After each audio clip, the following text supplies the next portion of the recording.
Gente, tivemos problema aqui, eu acho que houve uma queda aqui na internet e derrubou aqui o Instagram. Nós estamos voltando, nós estamos voltando aqui, aguardando as pessoas voltarem. Oi, Letícia, tudo bem? Letícia está aqui conosco. Quem entrou foi Magnólia, minha irmã. Eu acho que ela estava navegando aqui na internet e me achou. Magnólia mora em João Pessoa. Ela pegou aqui uma pequena parte. Rômulo entrou novamente. Eu vou aguardar o Matheus, que ele ficou de entrar agora às 7h30, para a gente continuar o nosso papo. Nós estávamos conversando com o professor Arnóbio, professor de Educação Física, mestre em Engenharia da Produção, que foi nosso diretor aqui no Campus Natal Central por 8 anos. Diretor eleito. E agora, no término da sua gestão, Arnóbio, chegou o Matheus. Matheus, eu vou lhe convidar aqui. Matheus Araújo é estudante nosso do subsequente. E Matheus é uma liderança importante, estudantil, secundarista, da UESP, a União dos Estudantes Secundaristas Potiguar. E aí, Matheus, Opa, tá com um bigode bonito danado, né? Comprou esse bigode aonde? Sim, deixa eu só ajeitar aqui a câmera que eu fui pego de surpresa. Matheus, a gente conseguiu bater um papo aqui com o professor Arnóbio, viu? Muito magoado, o Arnóbio está um sofrimento. Sim, acompanhei. Arnóbio está num sofrimento imenso e ele fez uma carta aos estudantes hoje muito bonita. Se você puder botar na página da UESP, é bem legal.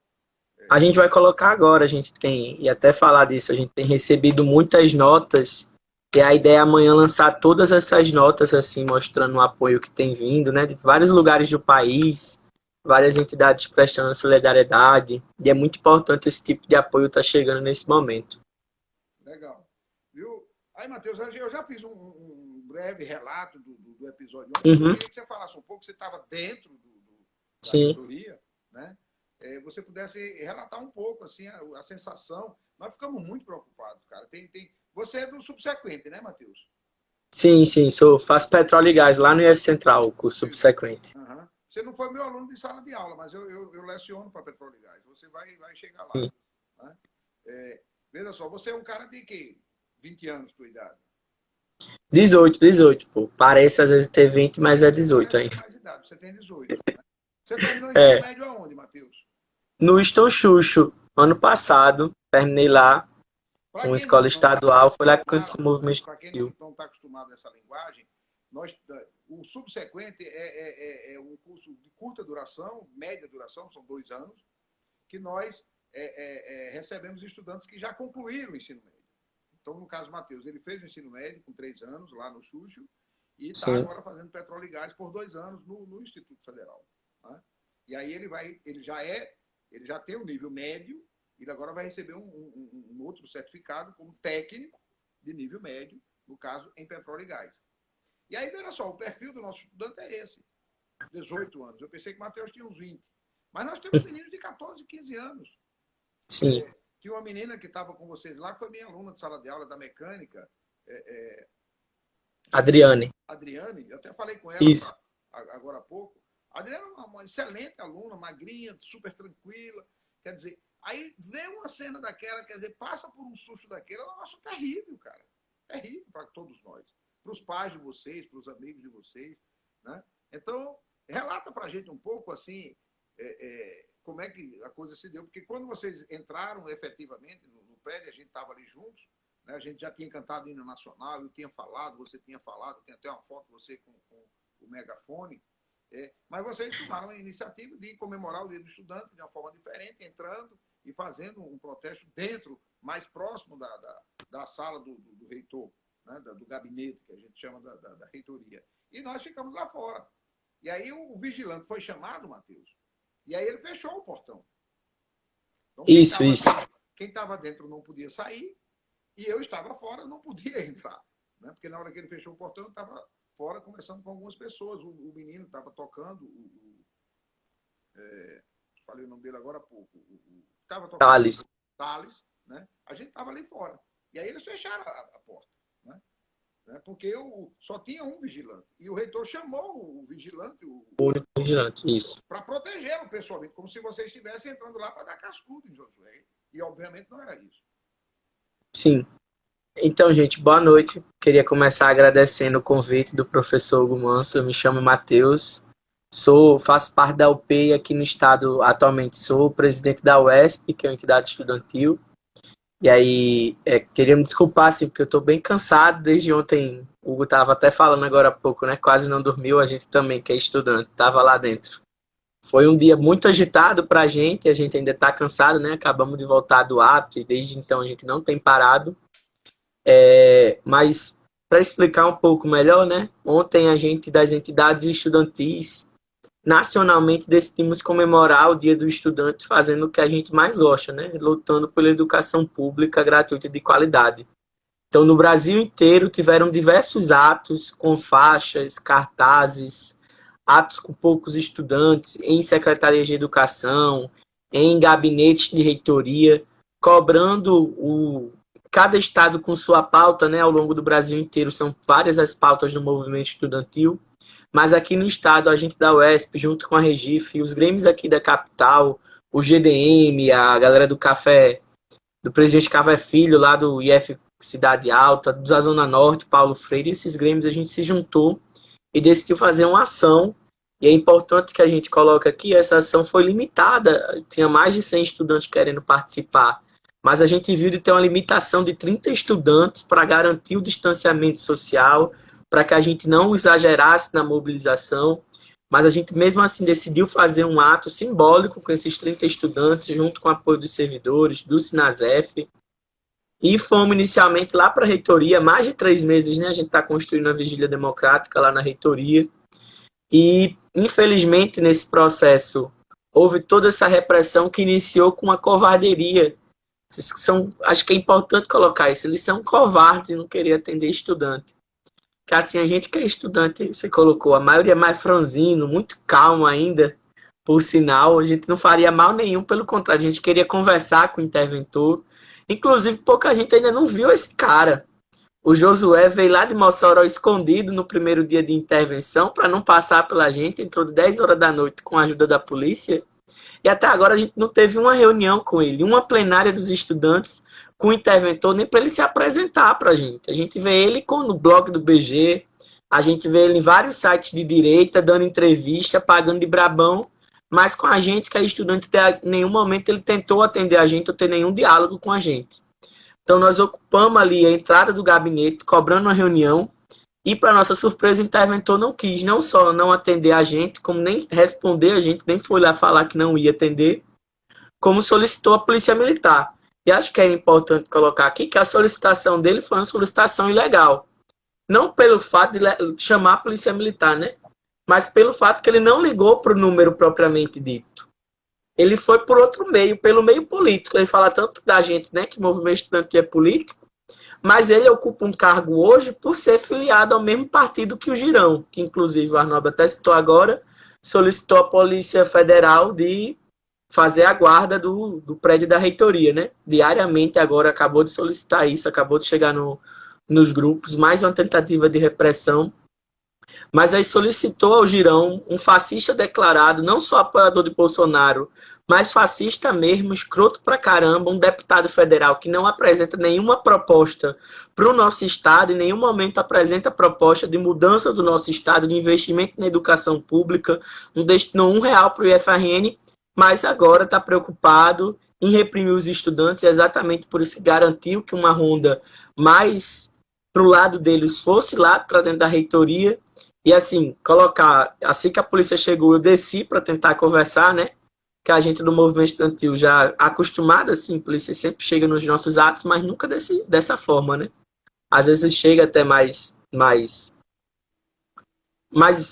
com raiva, mais emprodecido, mas dessa vez, assim, não houve nenhum diálogo. Eu fui um dos primeiros estudantes que foi falar para o policial, perguntei qual era o motivo, o que é que estava acontecendo, e o policial já me chamou de palhaço, falou que ia me prender ali mesmo. E aí começou a falar que nenhum estudante podia gravar ele depois que ele me ameaçou. Falei, não, gente, a gente tem que gravar, o cara tá querendo me prender por nada. E aí começou todo o problema, censurando o estudante, todo momento gravando, tirando foto da gente, inclusive da maior parte lá que era menor de idade. Mas aí, quando foi para gravar a ação autoritária dessa polícia, eles tentaram roubar o celular do Marcos, que é coordenador da FENET, e depois confiscaram o celular de um estudante da Zona Norte que não estava nem gravando na prática, estava só com o celular na mão na hora, e a polícia pegou o celular dela em mais um ato de censura. Ao longo do dia, a gente repercutiu nas redes sociais, inclusive a gente que estava lá dentro nem sabia o que estava acontecendo aqui fora. Aí, a dei hoje de tarde entrevista para a RNTV, que o interventor mandou o áudio lá falando que a gente que estava barrando a entrada e a saída das pessoas da reitoria.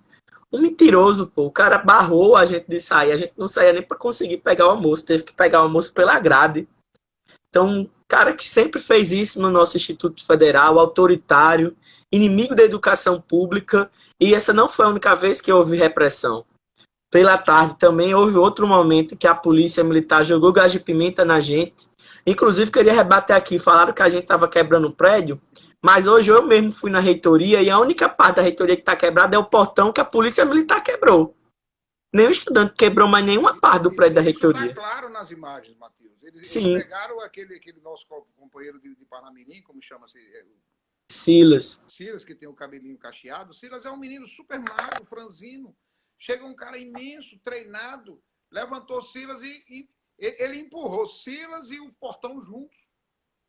Isso. Quebrou o óculos de Silas. Hoje eu tive com ele está com o rosto ferido. Quebrou o óculos do Não só o rosto, tá machucado aqui no braço, quebrou o relógio. Então, assim, é claro o momento, assim, eles até podem falar que não pegou na câmera da reitoria, mas o que não faltou foi vídeos que mostram o que aconteceu lá dentro, né? O próprio Chilton, que é da base do Sinasef, né, do sindicato, foi atropelado por um pró-reitor. Isso. Foi atropelado por um pró-reitor de ensino. Imagina um absurdo desse. Nunca pensei que estaria falando um absurdo desse numa live. Falar que um pró-reitor do nosso Instituto Federal avançaria com o carro para cima de um servidor. Entendeu? Então, só esse fato já mostra o absurdo pelo que a gente está passando no nosso Instituto atualmente. Completo despreparo, completo tudo.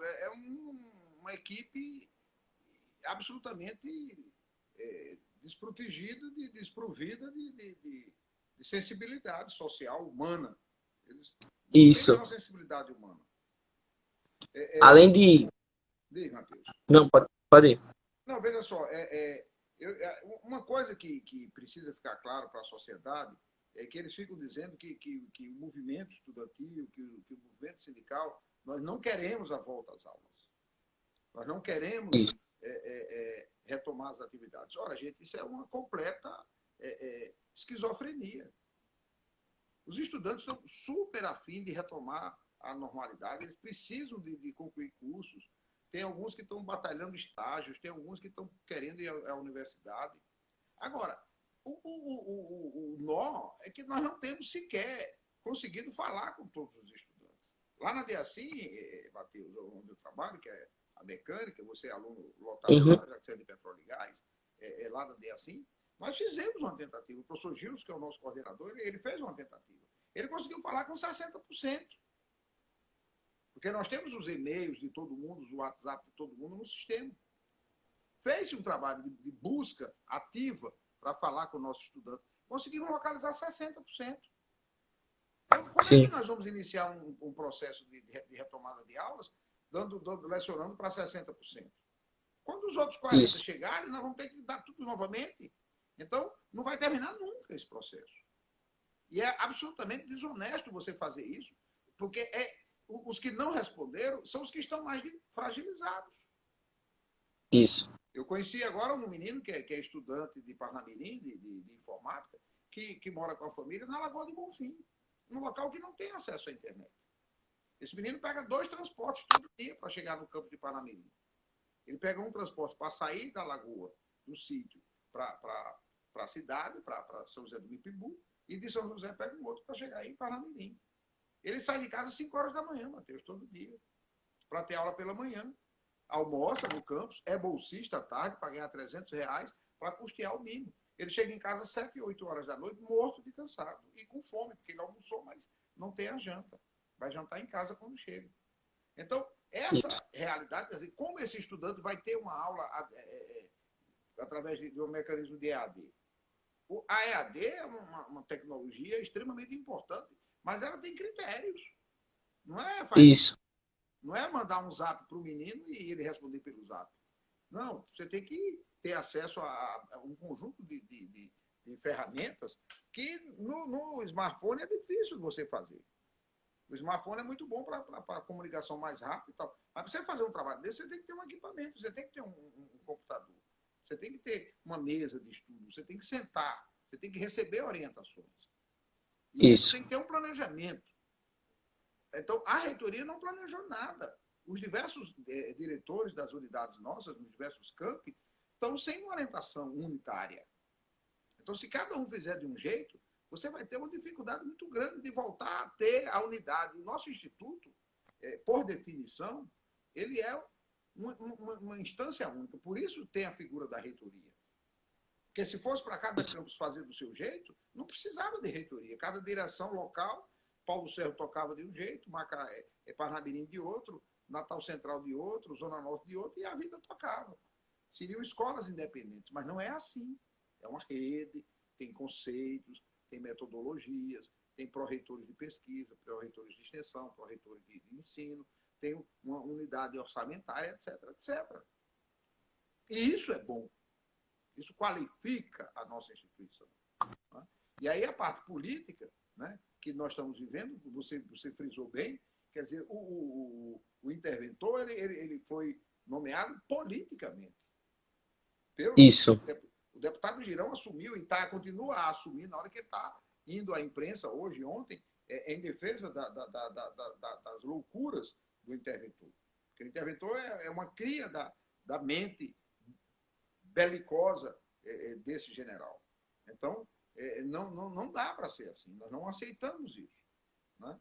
Ele não tem equipe, não tem metodologia, não se preparou durante 4 meses que nós estamos em isolamento. Poderia ter sido pensado muita coisa e nós não temos essa unidade.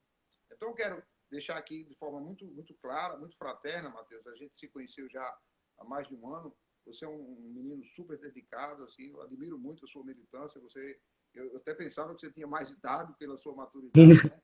Você é um menino de 18 anos, mas bacana, muito, né? Queria parabenizar. Diga a seus pais, a seus irmãos que fiquem tranquilos, porque eu sei que fica todo mundo muito tenso, né? Sim, sim. Ter calma, ter tranquilidade.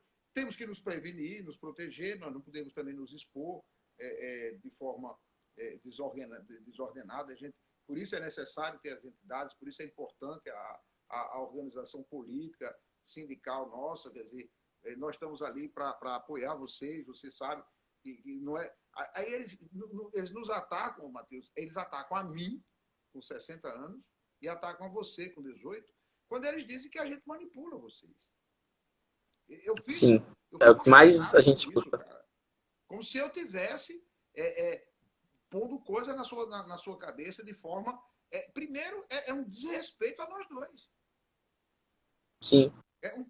E é sempre essa questão, né?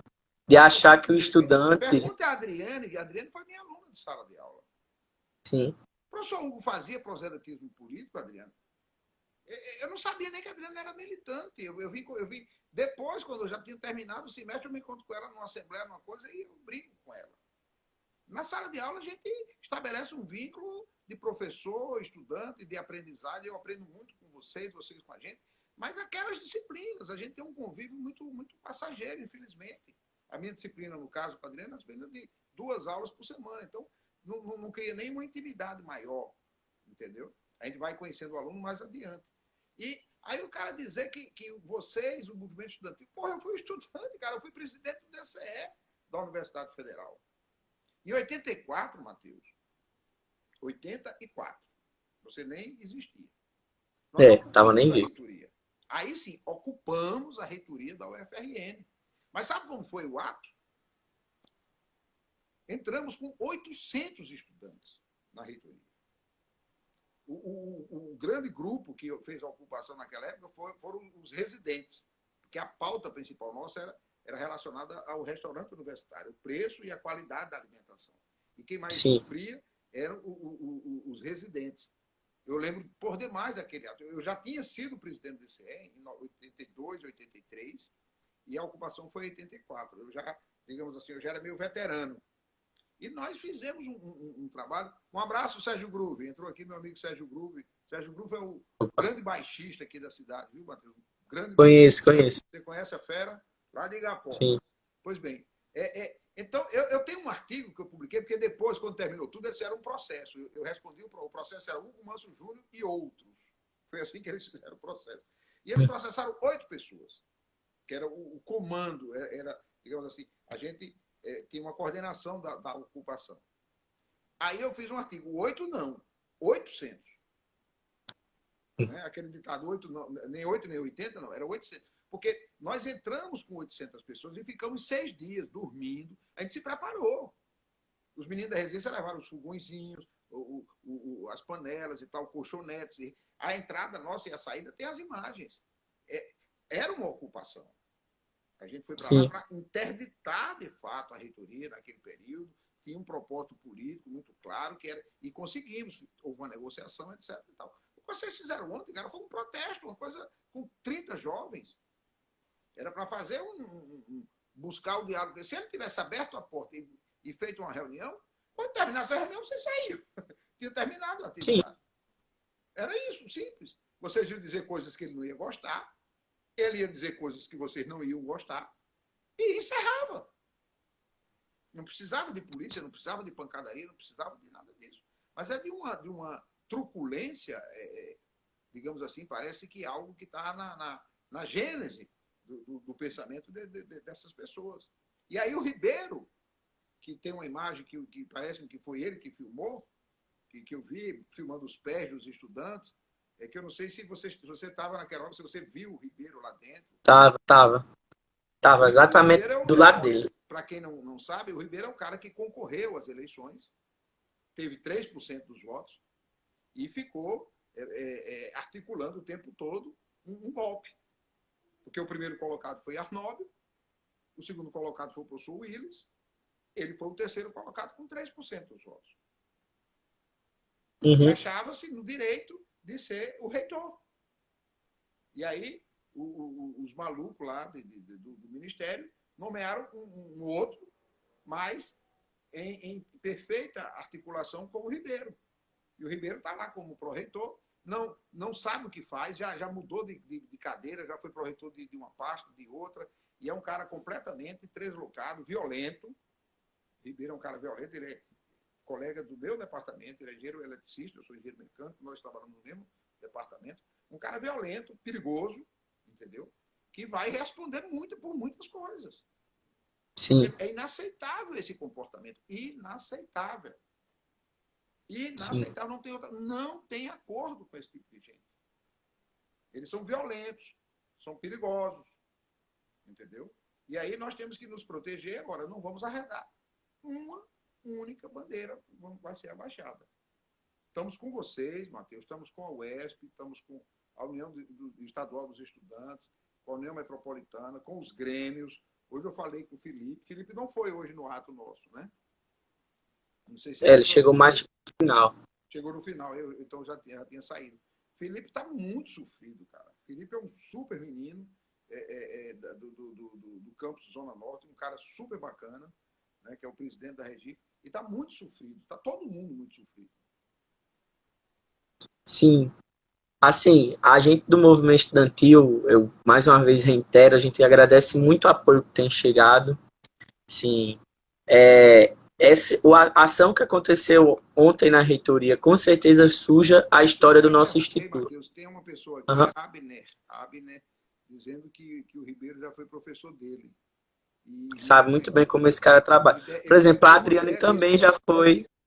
A Adriane, que você acabou de citar que foi sua estudante, também já foi estudante dele. E antes das eleições já me contava sobre o professor bolsominion dela, que dentro de sala de aula defendia abertamente Bolsonaro e fazia campanha para ele. Então, até para reiterar, né, eles falam tanto de escola sem partido, mas é, na verdade, uma escola com um único partido, que é o partido deles, que é o fascismo. É uma escola antidemocrática, onde a gente que é estudante, a gente que é professor, não pode debater os nossos assuntos. a não ser que sejam alinhados com o pensamento do fascismo, alinhados com o ataque à educação, como eles fazem, né? Então, um discurso que é muito contraditório. Total, E com certeza... Veja só, eu sou engenheiro mecânico. Eu leciono disciplinas da mecânica, às vezes no laboratório, às vezes em sala de aula. Tem uma disciplina que eu leciono, chama gestão organizacional. É a gestão das organizações e tal. Aí eu explico, gente, não é apenas a parte empresarial, é organizacional. Então, as igrejas têm uma gestão, os times de futebol têm que ter uma gestão, o IF, aí eu dou o exemplo do IF. O IF não é uma empresa, o IF é uma instituição pública financiada pelo governo federal. Eu mostro o cronograma do IF. Agora, no IF tem que ter uma política de finanças, tem que ter uma política de compras, tem que ter uma gestão de pessoas, tem que ter um marketing. O IF tem o seu site. Aí eu vou contextualizando a disciplina, os conceitos que dizem respeito a essa parte de gestão que tem nas empresas, mas tem também nas organizações sociais, mas tem também nos partidos políticos, nos sindicatos. No sindicato a gente tem uma política de pessoas, tem uma política de comunicação, etc, etc. Então, é a gestão das organizações. Aí eu tenho que falar coisas que têm a ver com a vida política. Mas estão lá. Eu tenho que falar, está no meu programa. Eu não posso lecionar para estudantes de petróleo e gás, para estudantes de eletrotécnica, de eletromecânica, de mecânica, e não falar que houve uma revolução industrial em 1750 e que isso mudou o planeta. E que hoje nós vivemos uma revolução da indústria 4.0. E eu tenho que contextualizar isso dentro do ambiente social, econômico, político do planeta. Aí, eu estou dando lavagem cerebral em alguém? Não, não estou. Não estou. Eu estou falando sobre coisas importantes. Eu vou só colocar o fone aqui. O fone. Porque o meu áudio parece que está baixo. Mas, Matheus, gostando muito do papo, Tessia Cardoso, obrigado, Tessia. Ela estava dizendo que foi ela quem alertou aqui que eu estava sem som. Né? Eu não sei se voltou. Agora está bem melhor. É que eu me esqueço de trabalhar com fone. Eu estou sem fone aqui também. Eu não tenho hábito. Aí nas lives a gente tem que usar. Me desculpe, eu falei bastante e provavelmente as pessoas não ouviram, mas ouviram o Matheus. Meu amigo, diga aí, na sua cabeça, Matheus, o que é que deveria acontecer para a gente superar essa crise do Instituto Federal? Bom, ontem várias vezes perguntaram para a gente qual era a nossa pauta lá. Até falaram assim, porque, como você falou antes, né? Estão colocando como se a gente fosse contra o ensino remoto e o protesto de ontem fosse contra o ensino remoto. Na verdade, na nossa pauta não existia nem ensino remoto na pauta. Nossa única pauta era o fim da intervenção no Instituto Federal. A única coisa que faz o IFRN avançar dessa situação deprimente, e como eu estava falando, uma situação que mancha a história do nosso Instituto, é com o fim imediato dessa intervenção. Não tem como essa intervenção durar mais nem uma semana, nem um dia, se possível, porque o nosso Instituto está entregue às pessoas que, além de não saber gerir, além de não ter nenhum preparo para estar à frente, tem como único objetivo acabar com a nossa educação pública, acabar com o nosso Instituto e atacar aqueles que lutam. Ontem isso ficou claro a todo momento. Assim que a gente sai do ato, o Josué libera uma portaria falando sobre a questão das aulas remotas sem diálogo, sem prever R$1 de auxílio. Você falou isso e é muito bem. 92% dos estudantes do nosso instituto hoje são baixa renda. E esse é um dado muito bom. Muita gente fala dele como se fosse algo ruim. Mas é muito bom porque mostra que quem é pobre e merece ter uma educação de qualidade para mudar a sua perspectiva de vida, está no lugar certo, está no IF. Eu estudei 3 anos do meu ensino médio em escola pública, que foi o Xuxo. Quem estudou em escola pública sabe muito bem, pública, estadual e municipal, quando falo, sabe muito bem a situação que é. Professores sobrecarregados. Tinha professor meu que dava aula para 8, 9 turmas, manhã, tarde e noite, para poder garantir o salário. Ar-condicionado eu só fui ver quando entrei no IF. Nunca tive ar-condicionado na minha sala. Faltava merenda, um monte de problema. Lá na minha escola a gente nem falava a palavra auxílio. Tinha colega meu que marcava os dias de vir para aula. Tinha segunda a sexta, via se ia vir na segunda, ver qual aula ia ver, porque não tinha passagem para garantir todos os dias, porque não existe um auxílio. No IFRN, não. Nós temos auxílio, permanência, bolsa, alimentação, passagem. Então, isso mostra que os estudantes que são pobres estão no lugar certo. E a intervenção no IF quer exatamente acabar com isso. Quer, nesse momento, propor uma volta às aulas mal planejada, pedagogicamente falando, e, ao mesmo tempo, sem nenhum auxílio dos estudantes. Porque eles são inimigos dos estudantes. Se cada mais estudantes ficarem fora do instituto, é melhor para eles, é menos resistência. E, ao mesmo tempo, coloco que a única forma de solucionar esse problema é acabando com a intervenção, mas a única forma de acabar com a intervenção é construindo luta. A gente notou ontem que eles não estão para brincadeira. Se for para chamar a Polícia Federal, eles chamam, vão lá reprimir, vão fazer o que forem para reprimir o movimento estudantil que, historicamente, cumpre o papel de ser vanguarda nas lutas, de ser mais combativo. Inclusive, hoje é o Dia Internacional da Juventude. Isso. Ontem, Dia do Estudante. Exatamente. A juventude brasileira é uma semana importante, né? É a semana toda. É uma semana simbólica para a gente. E essa juventude brasileira que lutou durante a ditadura militar, lutou contra Collor, lutou contra Michel Temer. Eu sou bem novinho, né, 18 anos, mas entrei no movimento estudantil em 2017. Exatamente. Em 2017, exatamente numa mobilização contra o governo Temer. Ocupamos mais de 1.000 escolas no Brasil inteiro. Isso. Nós temos força e capacidade para você fazer. Aquela escola Júlia, lá do Parque Escoveiro. Ana Júlia foi um foco importante. Foi. Aqui na Secretaria Estadual, eu estive lá, inclusive, eu tenho uma foto conversando com os estudantes. A primeira manifestação que eu Aqui, participei... Arnaldo hoje falou que teve a ocupação na IF Central. Rosquinha. O pessoal levou umas tendas e ficaram uma semana nas rosquinhas. A reitoria foi ocupada por mais de 30 dias naquele período. 30 dias foi ocupada por um grupo de estudantes. Em nenhum momento chamaram a polícia. Foi negociado e eles saíram depois de um mês. Claro. Entendeu? E não quebraram nada, e não subiu nada da instituição, e não depredaram nada. E o professor Willis era o reitor e assimilou e conversou e sentou com eles. Mafra está dizendo que o Floco é o Floriano Cavalcante, aqui de Mirassol. Acompanhei todas essas mobilizações, inclusive a primeira manifestação que eu participei. Da reforma do ensino médio, que o governo Temer queria empurrar a goela abaixo, que é algo muito negativo para a gente. O ensino médio é muito importante. E a gente tem um exemplo de ensino médio, Matheus, no Brasil, que está dando certo, que é o IF. Os IF. Exatamente. Os institutos. Exatamente. É um ensino médio qualificado em 4 anos.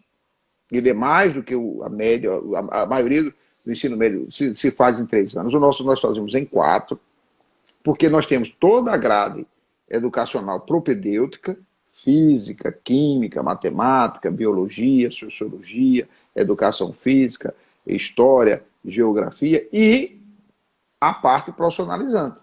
Do estudante de mecânica, ele faz solda elétrica, faz solda oxocetilênica, faz tornearia, faz fresagem, faz elementos de máquina, faz resistência dos materiais, e aí ele tem uma formação plena e ele sai técnico de nível médio em mecânica.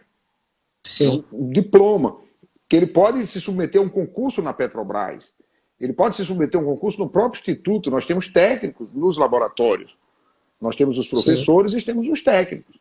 E ele pode ir para a indústria, ele pode ir para a empresa privada, como ele pode verticalizar, se ele tiver pique, se ele tiver motivação, ele pode ir para a universidade. E ele chegando no curso de engenharia, com a ferramenta que o IF dá, ele faz um belíssimo curso de engenharia, porque ele já chega com uma base mais sólida, educacional, pedagógica. Esse modelo está comprovado, cara. Então, o governo federal precisa de quê? De ampliar a rede federal. O que é que nós precisamos? Nós precisamos de um IF aqui na Zona Oeste de Natal, Matheus. Isso. O cara que mora em Felipe Camarão, que mora em Cidade da Esperança, quilômetro 6, ele precisa de um IF ali. Exatamente. Macaíba precisa de um IF. Macaíba não tem um IF. Extremóis não tem um IF. São cidades imensas. Nísia Floresta, que é uma cidade aqui vizinha nossa, precisa de um Instituto Federal. São José do Mipibu não tem. Então nós temos ainda muitos estudantes que precisam ser atraídos para as nossas unidades acadêmicas. Tá certo? Esse é o modelo, cara. Os governos do Estado têm que seguir isso. O professor Getúlio, que é secretário de Estado hoje, ele é egresso do Instituto. Ele foi aluno e professor, e foi diretor do Cefet. Getúlio conhece tudo. Ele esteve em Brasília, no Ministério, na época que estava exatamente sendo formatada a expansão da rede. Então, o que é que nós achamos? O Xuxo teria que fazer uma parceria, na minha visão. O Xuxo poderia fazer parceria com quem? Cidade Alta, que é ali vizinho, ou com as Rocas, e fazer uma migração dos professores serem melhor treinados, que o plano salarial deles se aproximasse do nosso.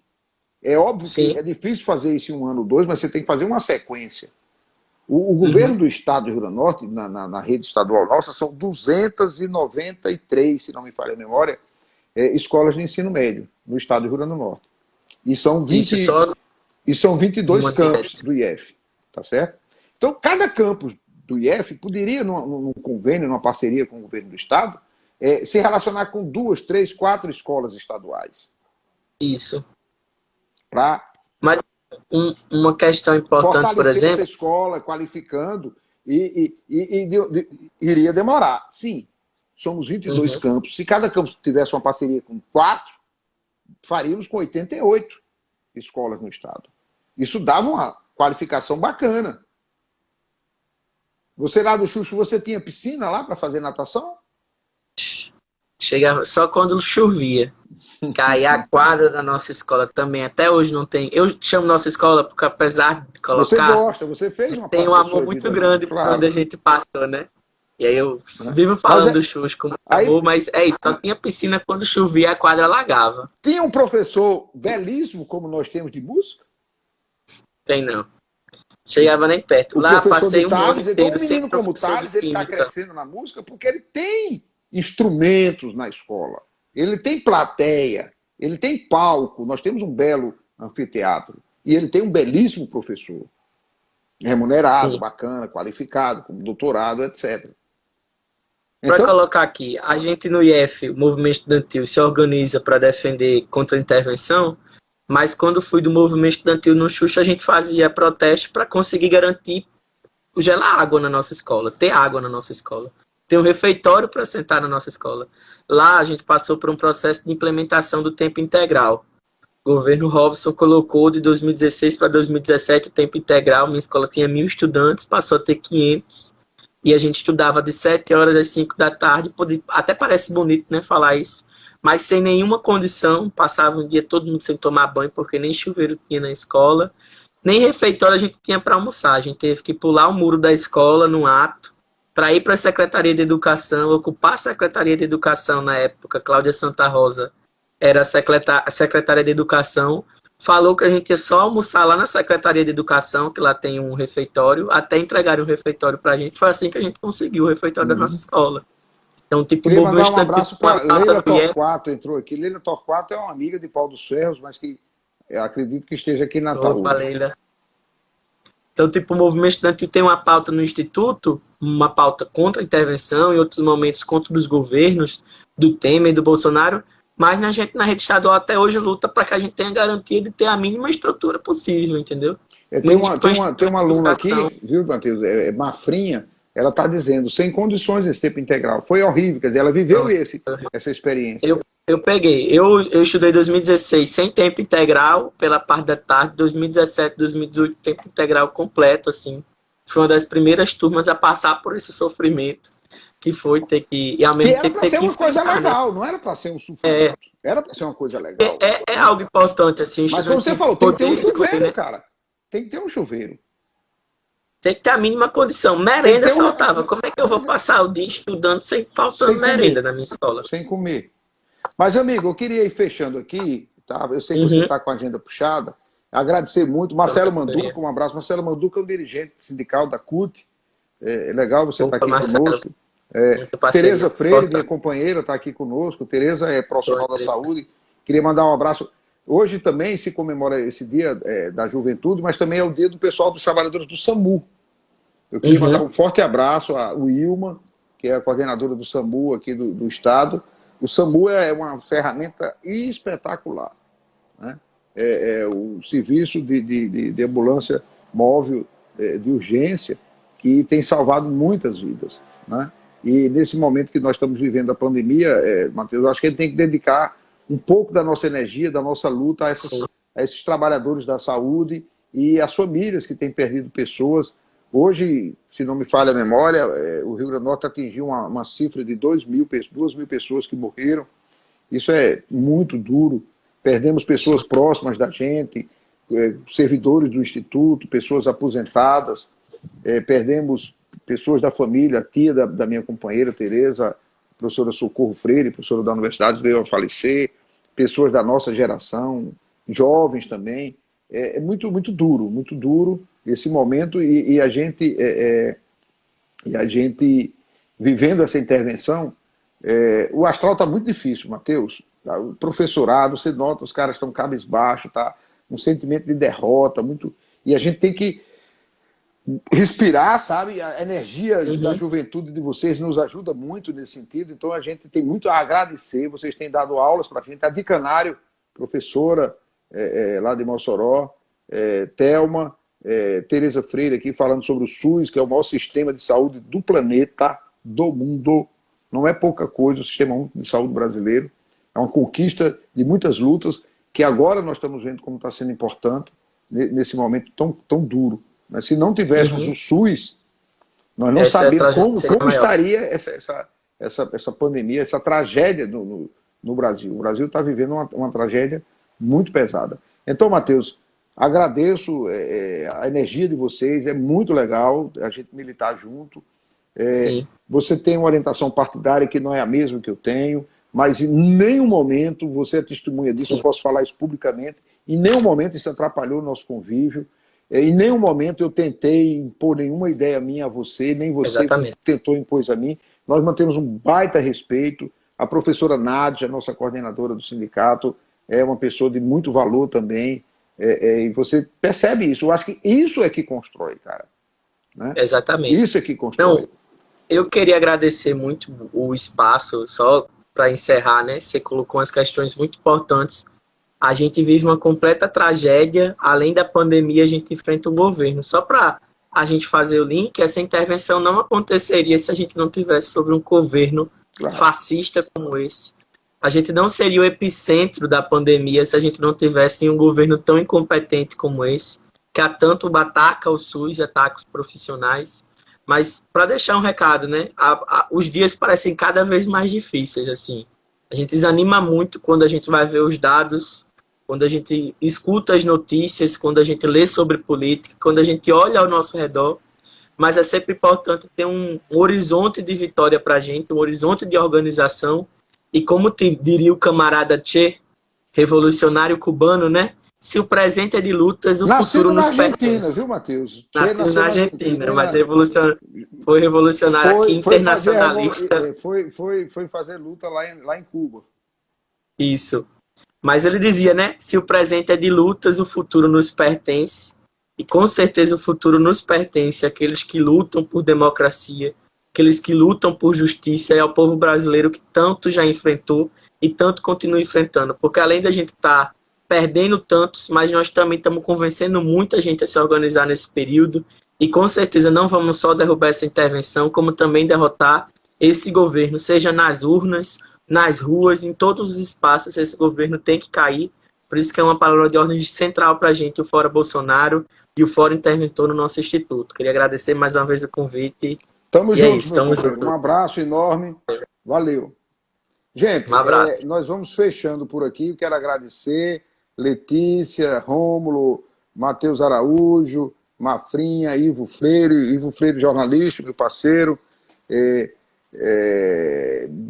Bia, eu não estou identificando exatamente quem é Bia, mas um abraço, Bia, Nardi Santos, Júlia Mafra, Daniel Macedo, Lanu Vieira Mesquita, Viviana Mesquita, minha parceira lá de Mossoró. Vivi, um beijo, deu um abraço em Isolda, nossa deputada. Vivi é assessora direta da deputada Isolda Dantas, lá de Mossoró, e deputada estadual, nossa querida deputada.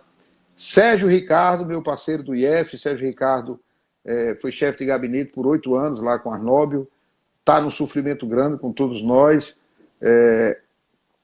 Gabi, está aqui com a gente, Cacilda Alves, Joelma, Chico Zé. Chico Zé está em Portugal, cara. Você tá. Um abraço aí aos portugueses de Portugal. Pois. E Alessandro Crisóstomo. Alessandro Crisóstomo está aqui conosco também. E é isso, um monte de gente. Edgar Manso, meu sobrinho. Magnólia Manso, minha irmã, entrou aqui no primeiro momento. Vitor Pires. Thalisson. Não sei se é Thalisson lá do IF que entrou aqui. Thalisson Lima. Normandia, Danilo. Um monte de gente. Leon, Carlos Magno, Douglas, RBC Júnior. Gente, valeu, um beijo em todos. Sábado nós temos outra. A gente está fazendo sábado pela manhã, tipo 10 horas, e nas quartas-feiras, nesse horário das 19. Um forte abraço, agradecer ao professor Arnaldo, que esteve aqui conosco, ao meu companheiro estudante, Matheus. Matheus, eu até brinquei com ele, Matheus é o nome do meu neto, e esse Matheus aqui é um moleque de 18 anos muito bacana. Um abraço e estamos juntos.